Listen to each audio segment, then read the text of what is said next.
और यह कहता है कि आपके मुल्क में हेट क्राइम का ग्राफ बहुत ऊंचा है। नतीजा ये है कि आप कहीं इंसाफ से काम नहीं ले रहे। पूरी दुनिया पर जाहिर है कि जब दुनिया के दबाव में कोई आती है, कोई भी मुल्क जब दुनिया के दबाव में आता है तो उसको उन बातों को तस्लीम करने पर मजबूर होना पड़ता है, उसको मजबूर होना पड़ता है। और अगर वो कबूल न करे तो उसके सिलसिले में बहुत सारा रिस्ट्रिक्शन, पाबंदियां आई होती हैं। तो ये जो किया गया है, इस वजह से ये नहीं कि हेट क्राइम तो बना दिया, आपको बढ़ा दिया, नहीं, इसको बढ़ाकर अगर वो इस अंदाज तक इस तक पहुंच जाएगा तो अक़वाम मुत्तहिदा तक पहुंचाया जाएगा और उसको पहुंचाकर मुल्क में एक तरह का दबाव पैदा करने की कोशिश की जा रही है। चारों तरफ से ये कोशिश की जा रही है हम अपने माशरे की किस तरीके से हिफाजत करें, अखलाकी एतबार से, जराइम के एतबार से, इस्लामोफोबिया के एतबार से, हेट क्राइम के एतबार से, मिल्लत फंड के एतबार से, उनकी इज्जत और आबरू के एतबार से, उनके तालीमी एतबार से, हर एतबार से हम अपने माशरे को किस तरीके से इस नाजुक मोड़ में बचाकर निकाल कर ले जाएं, ये हमारी जिम्मेदारी है। हमारे अकाबिर ने इस जिम्मेदारी को बखूबी अदा किया था जब मुल्क आजाद हुआ था और 1857 में हम हुकूमत खो चुके थे।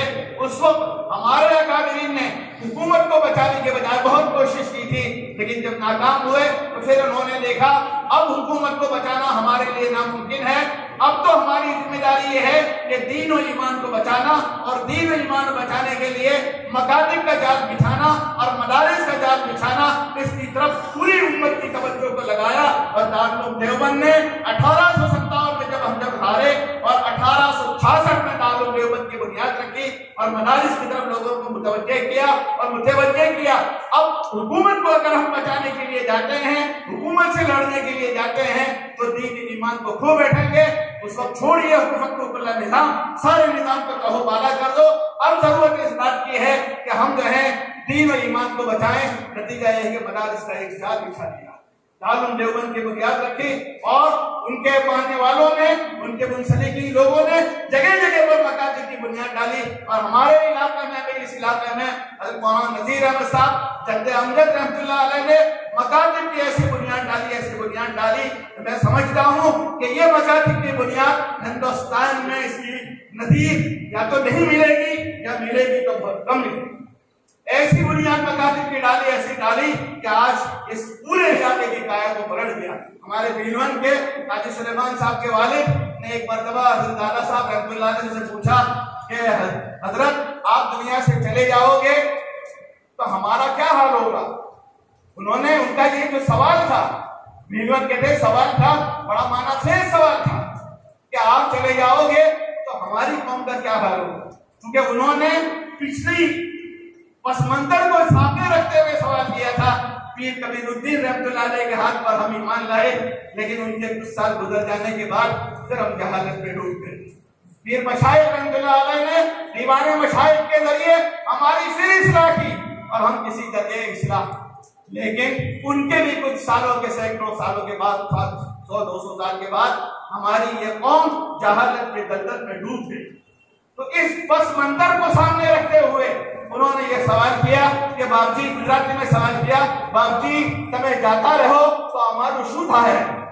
हजरत ने एक ऐसा जवाब दिया था जो मैं आपको सुनाने के लिए जा रहा हूँ। हजरत ने कहा, आई साहब, मैंने एक ऐसा बीज बोया है कि एक वक्त आएगा कि नेवे गाँव में तुम्हारे मौलवी। आज वही बीरबल गांव में 700 से 800 मौलवी हैं। अल्हम्दुलिल्लाह, इर्तिदाद, जहालत का कहीं दूर तक नाम निशान नहीं है। जिस कौम में एक आलिम नहीं था, एक हाफिज नहीं था, एक मुफ्ती नहीं था, एक कारी नहीं था, हजरत रहमतुल्लाह अलैह ने इस मकातिब की बुनियाद डाली और इस मकातिब की बुनियाद डालकर हजारों उलमा, हजारों हुफ्फाज, हजारों मुफ्तियाने किराम और दारुल देवबंद को मुफ्ती सईद दिया तो इस इलाके ने दिया, और तबलीग व दावत को मौलाना उमर दिए तो इस इलाके ने दिए। कि आपके इस इलाके का पूरी दुनिया पर एहसान है और ऐसी काया इस मकातिब के जरिए बदली है जिसकी मिसाल दुनिया में बहुत कम मिलेगी। इस वजह से मेरी आपसे ये गुजारिश है कि मकातिब के सिलसिले में भी हम जरा बराबर भी तनाजुल गफलत से काम कर लें। आपके इलाके में बहुत बड़ी काया को बनता है। देवबंद को मुहद्दिस दिया, जमात को मौलाना उमर साहब की, और आज भी फजला दे रही है।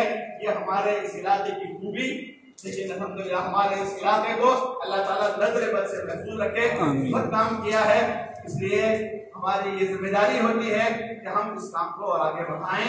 और जमीयत उलमा का ये वर्कशॉप इसीलिए हो कि हम इस कामों को जिंदा करें इलाकों में, मोहल्लों में, अपने अपने गाँव में, और इसको हम आबाद करने की कोशिश करें।